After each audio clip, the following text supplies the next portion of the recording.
You have spent more money maintaining your car than you will ever realize. And the part that should actually keep you up at night, almost none of it went toward protecting your engine. That is not a conspiracy theory. That is the math hiding inside every service receipt sitting in your glove box right now. The automotive service industry pulls in over $500 billion a year in the United States alone. And a staggering portion of that revenue relies on one very simple, very profitable principle. Your engine needs to stay dirty, not broken. Just dirty enough that the guy in the polo shirt with the clipboard can point at a screen, show you a scary red number, and walk you into another $400 visit you were never supposed to question. Go pull your oil dipstick right now. Wipe it across a white paper towel. Look at what transfers. If what you see is dark brown, thick, or tarry, that is not just old oil waiting for a routine change. That is sludge. It is oxidized oil fused with combustion residue, moisture, and carbon particles that have been layering onto every internal surface of your engine since the day it rolled off the lot. It is packing your oil passages shut. It is choking the flow your bearings need to survive cold starts. It is wrapping your piston rings in an insulating blanket that traps heat and accelerates wear from the inside out. That $30,000 engine under your hood is not aging naturally. It is being suffocated. And that $150 dealership engine flush they sold you last time, it was specifically engineered not to fully remove it. Think about that for a second. You drove in for a flush, they hooked your car up to an $8,000 machine, ran some solvent through it for 30 minutes, swapped the filter, and handed you a bill north of $400. You drove away believing your engine was spotless. It wasn't. The surface grime was gone, sure, but the deep deposits baked into your oil passages, the carbon crust on your piston crowns, all of it stayed exactly where it was. That flush was never designed to reach those layers. It was designed to generate labor revenue, get you off the lift in half an hour, and leave behind just enough residual crud to justify dragging you back in 6 months. Here is where your understanding of car maintenance is about to collapse entirely. There is a single effervescent tablet sitting on the bottom shelf of almost every auto parts store right now. It costs $2. You drop it into your oil filler cap. You let the engine idle for 5 minutes. And over your next 3,000 miles of driving, its active compounds circulate through every single passage your oil touches. It penetrates deposits that a 30-minute solvent flush couldn't dream of reaching. Sludge that has been baking on for years lifts free from the metal and drains out with your next oil change. Your oil pressure normalizes. That weird morning engine tick vanishes. Your fuel economy climbs back up. A $2 tablet doing exactly what a $400 service visit was deliberately structured never to finish. Dealerships have known about this chemistry since 1978. Every service manager knows it exists. Every manufacturer knows it exists. But they looked at the math, and the math said that a product that permanently cleans an engine for $2 cannot fill a service bay. It cannot generate $400 a visit. It doesn't keep you cycling back to the waiting room. So they made a business decision, not an engineering decision, a revenue decision. Your engine's longevity was just a variable on a spreadsheet, and you came out on the losing side every single time. Let's do the math nobody at the service counter wants you to do. 5 flush appointments over the life of a car, driven 150,000 miles. That's $2,000. For a family with 2 cars, $4,000. That money leaves your account in clean, scheduled increments, small enough that you never sit down and add them up. They are counting on that. Now compare that to a $2 tablet. 1 tablet per oil change. The active compound, a calcium sulfonate dispersant, lifts the sludge and holds it in suspension. The cost difference over the life of your car is $2,000 versus roughly $12. You are paying 166 times more for a result that fleet mechanics exposed as a joke before most of us were even born. And here's where the history gets really uncomfortable. In 1955, a petroleum chemist named Bernard Kessler started selling this exact tablet formulation to taxi companies and trucking fleets in Ohio.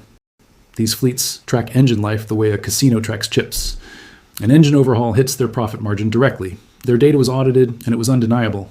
Engines treated with this tablet lasted 40 to 60% longer. Period. By 1962, major American trucking companies wrote it into their mandatory maintenance protocols. Then General Motors got curious. In 1965, GM's internal engineering division ran a controlled study on the tablet as a potential factory additive. The results confirmed everything the fleets already knew. The engineers said, "We need to include this in the oil of every new car." But that recommendation was killed, not by the engineers, by the executives. Internal memos from the time read like a financial attack on the customer. If engines lasted 50% longer, it would destroy their replacement parts revenue and disrupt the warranty cycle they built their financial projections around. A dying engine wasn't a failure in their business model. It was the foundation of it. So the tablet got buried. It stayed in specialty catalogs for guys running diesel fleets, while you got trained to sit in a plastic chair, drink stale complimentary coffee, and pay a 1,000% markup. Here is what is actually happening inside your engine right now. Your oil isn't just slippery liquid, it's a chemical weapon. It's packed with detergents, dispersants, and anti-wear agents. When it's fresh, it traps combustion waste and holds it in suspension. But every time you drive, blow-by gases push acid and moisture past your piston rings. Your detergents fight that acid until they burn themselves out. The second those detergents hit zero, all that trapped garbage drops out of the oil and glues itself to your engine. First, it's a light varnish, then it's a thick film, then it becomes a semi-solid paste of carbon, metal flakes, and trapped water that feels like axle grease. It chokes the tiny oil passages leading to your bearings. It clogs the pickup screen at the bottom of your oil pan, which is exactly why your engine knocks for a split second when you start it in the morning. It packs into your valve train until your camshaft grinds itself down. Your service advisor knows all of this. He knows you are 2 oil changes away from a clogged pickup screen that he will charge you $500 to diagnose and clear. A screen that costs $8 to replace. He also knows that a calcium sulfonate tablet will chemically break the bond between that sludge and the metal, suspend it in the oil, and carry years of damage right out the drain hole. But he is never going to tell you that. You think this sounds too simple to be real? Go ask a New York City cab mechanic. A Manhattan taxi logs 100,000 miles a year of the most brutal stop-and-go driving on Earth.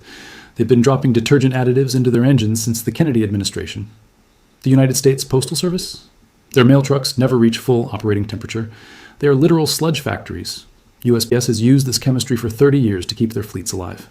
Scandinavian engineers use it so engines survive Nordic winters. The taxi companies know. The post office knows.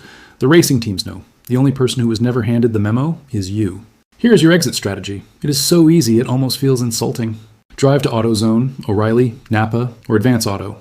Walk past the motor oil. Find the additive section. You are looking for engine detergent tablets or concentrated flush treatments. Flip the package over. Look for calcium sulfonate or over-based detergent in the ingredients. Brands like Liquimoli, Motormedic, or Rislone carry this exact chemistry. It will cost you about the price of a cheap energy drink. You do not need a wrench. You do not need a jack. You just need a level parking spot and 5 minutes. First, make sure your engine is warmed up. A temperature needle right in the middle. Pop the hood and check your dipstick to confirm you actually have enough oil. You don't want to run this in a starving engine. If your oil level is good, pull the oil filler cap, drop the tablet in, put the cap back on. Start the engine and let it idle for exactly 5 minutes. That's it. Shut it off. Now just drive your car normally until your next scheduled oil change. As you drive, that chemistry is migrating through every tiny gallery and passage, doing the heavy lifting. When you finally go get your oil change, that old oil is going to come out blacker, thicker, and heavier than anything you have ever seen. Do not panic. That is not failure. That is the sludge that has been suffocating your car finally leaving your life. Now, let me be brutally honest with you, because nobody selling you something ever will be. This will not fix a knocking engine. This will not reverse metal wear that has already happened. If your oil pressure light is glaring red and your engine sounds like a diesel tractor, a $2 tablet isn't going to save you. You need a mechanic. This is a cleaner. It works on engines that are still running, but running dirty. If your car is heavily sludged from missed oil changes, run this treatment for 2 consecutive oil changes. After that, your engine will be cleaner internally than it has been since the odometer had 4 digits. This knowledge isn't going to make you rich. But every $400 dealership flush you never book again is money that stays in your bank account instead of paying for their glass showroom. The industry built a massive extraction machine, and they relied on you never figuring out the physics of how it works. Well, now you know. Drop your car's make and mileage in the comments. Tell me the highest quote a dealership has ever given you for a routine fluid flush, because I want to read them. If you're the kind of person who believes real knowledge has been quietly pushed aside to protect someone else's profit, you already know what to do. Hit subscribe, because next week I'm going to show you the $15 hardware store fix that prevents your transmission from grenading itself at 100,000 miles, and the dealership is going to absolutely hate it.